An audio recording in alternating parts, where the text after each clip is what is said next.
तुमसे पहले जो एक शख्स यहाँ तख्त नशी था, उसको भी अपने खुदा होने पे इतना ही यकीन था. पुणे अंतर्गत बाह्यवळण महामार्ग असेल, त्याबाबत सुरत चेन्नईनी दाखला घेण्यासारखा आहे. आणि शक्तिपीठला वेगळं सांगायची गरज नाही आहे.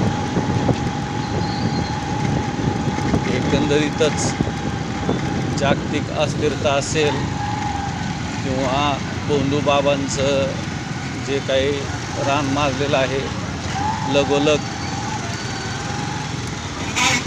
अनागोंदी आणि भ्रष्टाचाराचं पुरण म्हणजे भूसंपादन, यात आता कसलीही शंका राहिलेली नाही.